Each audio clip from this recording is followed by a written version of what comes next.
Hey everyone, so I just want to make a little video about brain spotting and developmental trauma. So if you could like and subscribe, I'd be really grateful. So developmental trauma are traumatic events that happen when we're developing. So generally between the ages of being born to about 3 or 4 years old.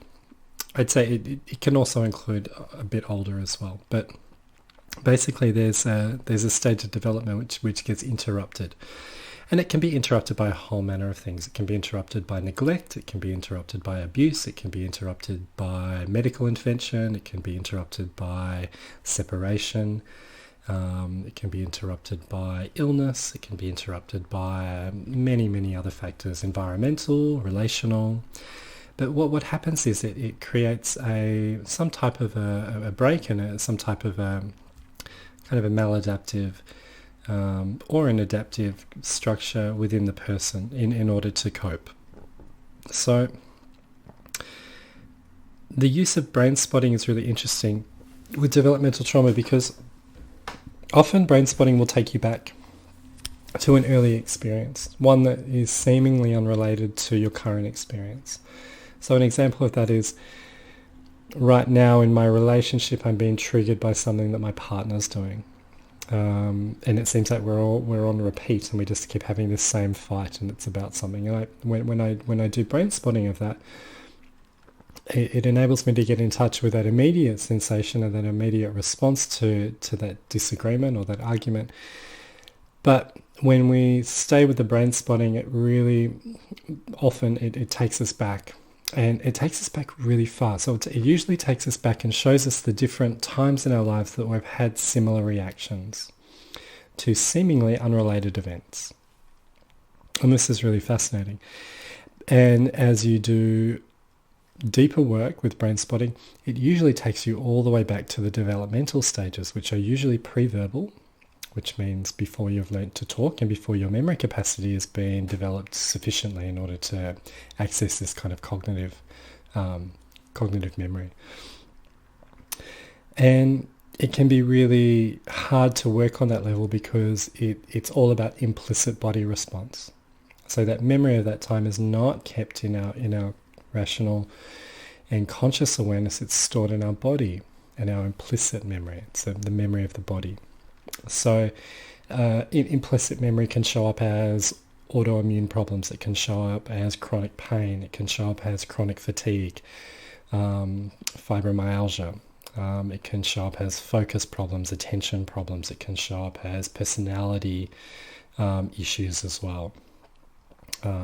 It can show up as profound distrust in people. It can show up as I can't learn properly. All of these manifestations of implicit memory, and especially developmental trauma related to that, can show up in a really kind of confusing ways. And a lot of the current traditional psychotherapy and psychological interventions of dealing with all of this is still very cognitive behavioral, or very medical. So we've medicalized these issues, which I believe, and from my own experience and my experience with clients, a lot of the time they're not medical issues, they're physiological issues related to trauma. And so when we're able to work on that trauma in a physiological sense, in a body-based sense, you can start to repair.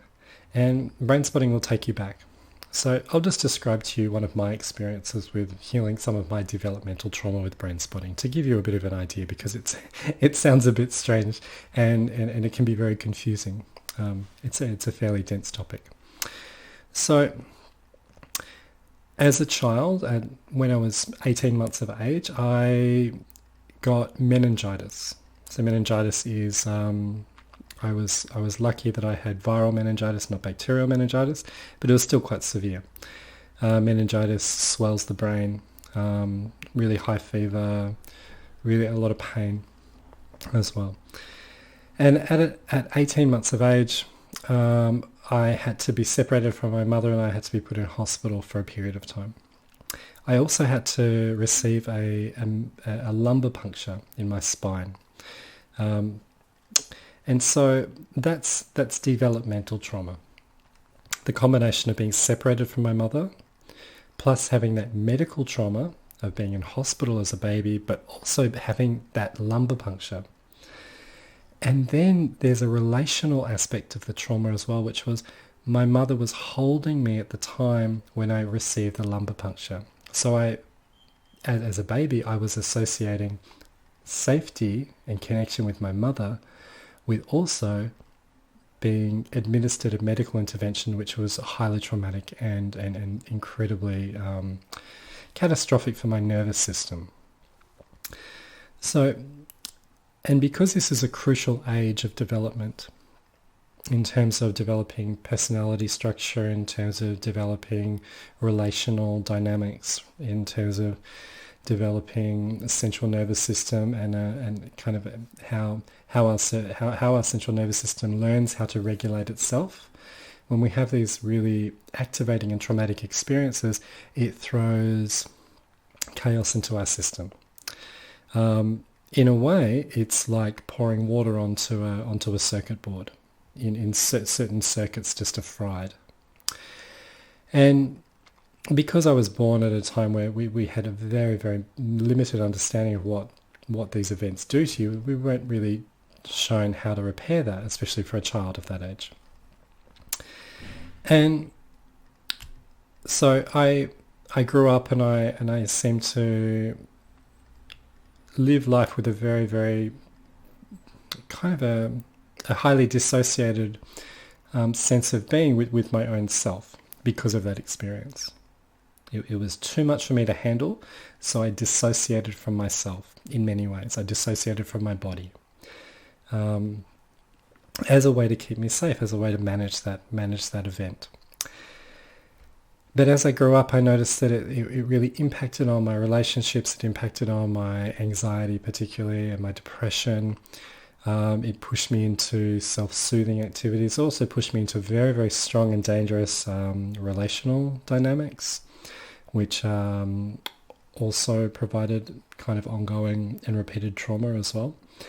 And it was a way that over time, because my body had stored so much of that event and had never been able to process it, that huge amount of stress, that huge amount of activation started to really wear down my body in an immune function sense, in a muscular sense. I developed a lot of chronic pain.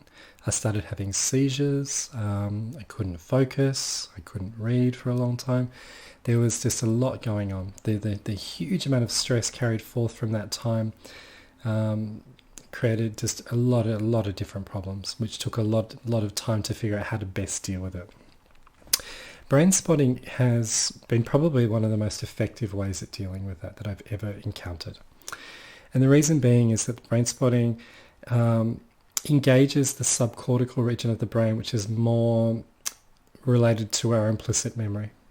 And Brainspotting, even though you start with a particular event, like I'm suffering anxiety and it's related to this event. Like when I do this, I get anxiety. Great. So in Brainspotting, we'd work on that. But as you work on that, you realize that Brainspotting takes you back through your life and usually right back to those developmental stages. And for anybody experiencing a lot of anxiety, some of the roots of anxiety are usually trauma-based. And it's interesting because we might not consider it to be trauma from an adult perspective, but the body and the mind of an infant is so fragile. It's so open to the world, and it's so delicate. And what can harm an adult it's just so different from what can harm a baby. We've got to be so gentle and so loving and so careful with our kids because these traumatic events really can alter the life path. And so as I'm doing the Brainspotting on myself in terms of trying to heal my developmental trauma, I go in and I start working on my current relationship. So I bring up a bit of anxiety I have around my current relationship about a fight I had or something. And then as the Brainspotting begins, I'm taken back to an early experience, which is, I have images of my mother, and then I have images of kind of the first house that I grew up in. And then I start going into no images at all, but I go into a lot of body memory. So I'm having a lot of these feelings in the body, really strong feelings, lots of pain, lots of heat, lots of feeling of electricity running up and down my spine. And then I get to this one point, which is incredibly localized, which is the entry site of the lumbar puncture in my spine. I've always had a lot of spinal pain. And the brain spotting took me all the way back to there, and I had this huge amount of pain coming through my spine. And then through that experience, I could feel the warmth, and then I could feel the heartbeat. And then I could get these beautiful insights into, even though I perceived that event to be catastrophic and just too distressing for myself to handle, I came into contact with, but I was being looked after as well. And that was the most profound level of kind of repair that I could have asked for with that particular brain spotting. It showed me that even though my younger self thought that separation meant that my mother didn't want me or wasn't there to look after me, what the brain spotting showed me was that I also have the body experience, the body memory, that she was able to hold me in her arms. And even though that body memory was totally overshadowed by the enormity of that trauma, that was also there. And so the brain spotting allows you to go all the way back in time and release that body pain, release that implicit memory, release that central nervous system activation, which allows everything to go. And it helps you integrate the experience. And on top of that, it also shows that, okay, so there was other things there as well that I wasn't aware of. And it can be, it was intense and it was quite uncomfortable. But it's interesting because the way that shows up now in my life is I don't have that level of anxiety with other people. When I'm in that moments of connection and closeness, I don't have that level of activation. My body doesn't freak out. My body's quite calm. So developmental trauma can be worked with. Can it be healed? Totally. I don't know. I think that's I think that's on a case by case level. What I do know is that these experiences fundamentally change who you are. I mean, it's not like you just go back and you wipe the experience and it's start again. It doesn't work like that. We have to work with what is. And so part of that is understanding it's like, you had to grow up really fast and you had to survive as well. And so you've been primed with that level of resilience. And sometimes that resilience backfires on us because it means that we don't have the opportunity to connect with people or take things slow or be in the moment. That survival means, no, we've got to keep looking, And so being able to step out of that survival into more of a living is kind of the next stage. But the first stage is really working with what is and working with the central nervous system, trying to stabilize and regulate that, and then release that body memory. And brain spotting is just so profoundly effective for doing that. And it's no surprise that it's growing in popularity, and there are numerous other brain-based techniques now as well which are being used. Probably heard of EMDR. There's ART as well.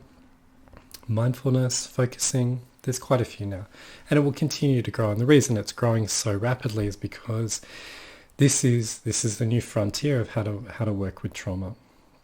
So I hope you found that a little bit interesting. I hope it wasn't too confusing. I know that I can kind of ramble a bit. But yeah, if you have any questions or comments, I'd love to see them in the comments below. And if you can like and subscribe, that'd be great. Okay, have a great day. Bye.